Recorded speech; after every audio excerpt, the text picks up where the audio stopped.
Salve, salve investidores, diário de trade. Hoje é segunda-feira, dia 29 de setembro de 2025. Após o fechamento do mercado, vamos dar uma olhada no que rolou hoje no pregão. Hoje o Infut teve uma queda de 0,64, o Dolfut uma queda de 0,63, em média os juros subiram 0,44 e o Ibovespa uma alta de 0,61.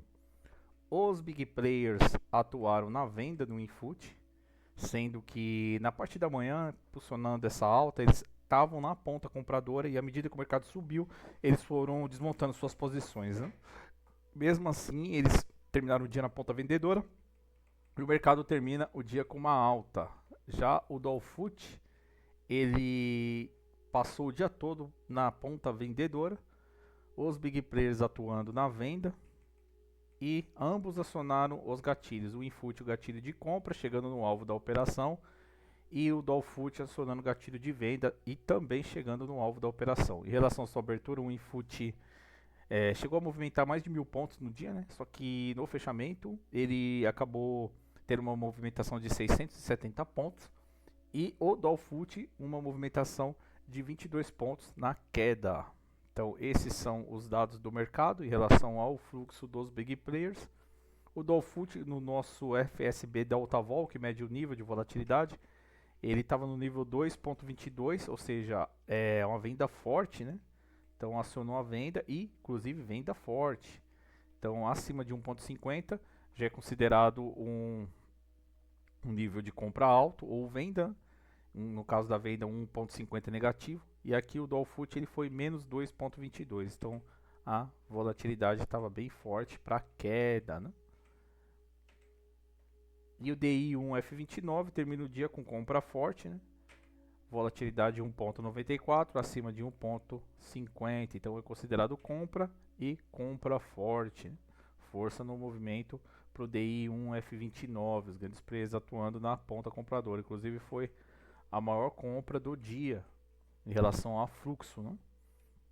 Agora vamos dar uma olhada no gráfico, mostrar aqui para vocês os dois gráficos, né? O Infut e Dolfut.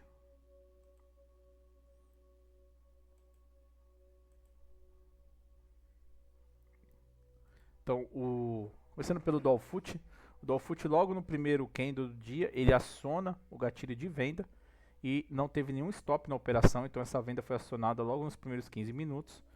E após o acionamento da venda, ele chega no alvo da operação e depois vem para o mínimo projetado para o dia, segurando nessa região.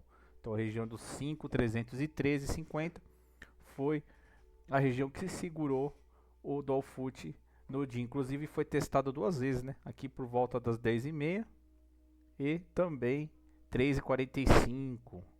E nenhum stop nessa operação, gatilho de venda acionado no dólar. Já o Infut aciona a compra, também não teve nenhum stop na operação, veio para o alvo da operação e foi buscar novos patamares, chegando no máximo projetado para o dia e até vindo acima, na região dos 148,555. Depois ele perde força nesse movimento, já estava bem esticado, inclusive aqui no estocástico, né, mostrando que ele estava sobrecomprado. Enfim, então nessa região aqui ele começa a corrigir um pouco. Foi quando os big players começaram a inverter a mão, né, e atuar na ponta vendedora. Mesmo no final do dia eles encerrando com o fluxo vendedor, o Infut chega a ter uma alta de 0,67 no dia e se sustentando acima do seu nível de abertura, né? Então esse foi o trade de hoje, uma operação de hedge, inclusive foi transmitido no YouTube com o nosso terminal FSB Index, que mede o fluxo e a volatilidade. E se você tem interesse em se tornar membro e conhecer mais um pouco do nosso projeto, que é um trade baseado em dados, onde eu mostro a cada fechamento do mercado os principais pontos de volatilidade para o próximo dia. Então são os gatilhos de compra e o gatilho de venda. Esses pontos são os pontos de volatilidade, que através da análise quant nós identificamos esses pontos de volatilidade. Então, independente da notícia, enfim, da movimentação do mercado, nós já temos a nossa operação montada, seja na ponta vendedora, seja na ponta compradora, e pegando todo o início dessa volatilidade. Então, no caso do dólar, Bate certinho o nosso operacional. O início da vol se deu aqui, ó. Perdeu 5.346,55. Venda, preço acima seria o stop da operação. Então a entrada é perder esse 5.346,55. Então foi o início da volatilidade. Você consegue pegar todo esse movimento. E num dia de uma movimentação como foi a de hoje no dólar, você consegue pegar até 30 pontos. Foi 36 pontos hoje. Então no Infut a mesma coisa. Após o acionamento do gatilho, o índice chegou a andar mais de 2.000 pontos, 2.297 pontos. Por quê? Você entra no início da volatilidade e o stop é a perca dessa volatilidade. Não faz sentido nenhum você estar mantendo sua posição sem nenhuma volatilidade. E essas são as volatilidades. Através da Nasdaq nós identificamos esses padrões de movimento de preço que eu chamo de gatilho. Então é isso, pessoal. Esse é um pouco do nosso projeto. Se você querer participar dele, acesse o link do Telegram e procure pelo nosso canal para maiores informações. Eu termino o vídeo por aqui. Um abraço a todos e fiquem com Deus.